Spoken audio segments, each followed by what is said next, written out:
बिस्मिल्लाहिर्रहमानिर्रहीम। मैं हूँ मलक मोहम्मद अशरफ पाशा कसूरी।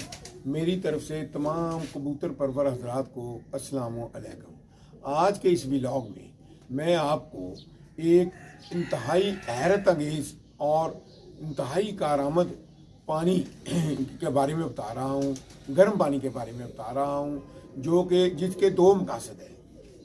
एक इसका मकसद है कि सर्दी जब बहुत ज़्यादा पड़ती है, बहुत ज़्यादा जब सर्दी हो, एक माह डेढ़ माह ज़रूर पड़ती है, तो उस वक़्त ये पानी 1 किलो में 1 छटाक डालकर कबूतरों को ज़रूर डेली डालना चाहिए। इस तरह कबूतरों का जो है ना वो उसको सर्दी नहीं महसूस होती और इसके अलावा उनका हाजमा भी दुरुस्त आता है। ये तो है सर्दी का, रोज़ाना 1 किलो में 1 छटाक। लेकिन आम दिनों में ये हर 4 के बाद 5वें दिन इसी मिकदार से यानी 1 किलो में 1 छटाक डाला जाता है। इसका मकसद सिर्फ ये होता है कि कबूतरों का हाजमा दुरुस्त रहे, कबूतरों का हाजमा बिल्कुल दुरुस्त रहे।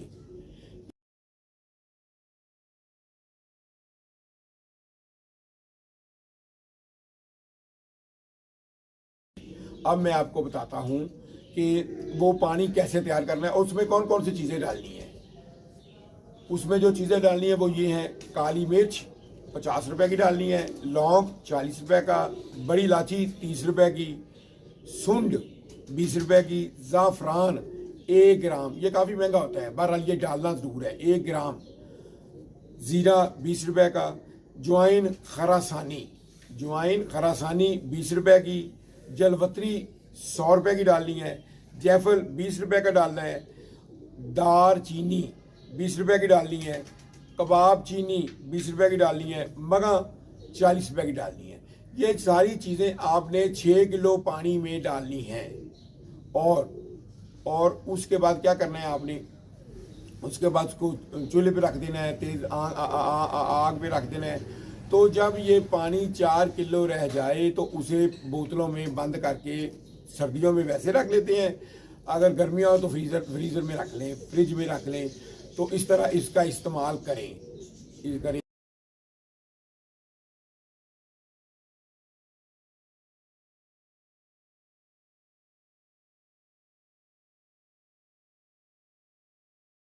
आप सुनकर बहुत ज़्यादा हैरान होंगे कि यही वो पानी है जो कबूतर उड़ाने में भी इस्तेमाल किया जाता है। मिस्त्री ख़ानदान, इसी तरह कसूर के दूसरे जो मायानाज कबूतरबाज थे, वो सारे इस पानी को इस्तेमाल करते थे।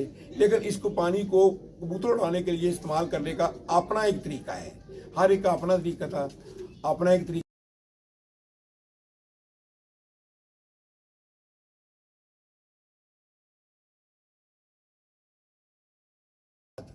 हर 8 दिन बाद आपने जो है डिटोल जो होता है ना, उसका 1 कतरा 1 किलो पानी में डाल के कबूतरों को ज़रूर डालना है।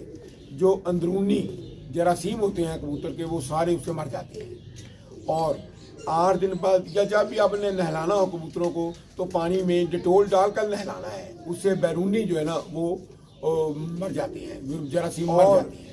इसके साथ साथ एक और पानी भी कबूतर लाने के लिए इस्तेमाल होता है। वो पानी ठंडा पानी होता है। वो पानी जो है ना आंवले, पेड़े और अरीलों का पानी होता है। उसको कैसे इस्तेमाल करना है उसका भी एक ख़ास तरीका है। इंशाल्लाह अगले व्लॉग में मैं आपको बताऊंगा कि वो कैसे इस्तेमाल करती है। बल्कि अगले व्लॉग में मैं आपको कबूतरों की तैयारी से मुतल्लिका बताऊंगा, बाजियों से पहले तक कबूतरों की तैयारी कैसे देनी है। उसके बाद फिर उससे अगले व्लॉग में मैं आपको बताऊंगा कबूतर उड़ाने के मुतल्लिक कि कबूतर को उड़ाने के लिए आपने क्या करना है, क्या नहीं करना है। मेरी आप सबसे दरख्वास्त है कि आप मेरे इस चैनल को ज़्यादा से ज़्यादा सब्सक्राइब करें, लाइक करें, शेयर करें, ताकि मैं आपको अपनी एक वीडियो कम से कम रोज़ाना आपके जो सामने आपके हजूर ज़रूर पेश कर सकूँ। अल्लाह हाफ़िज़।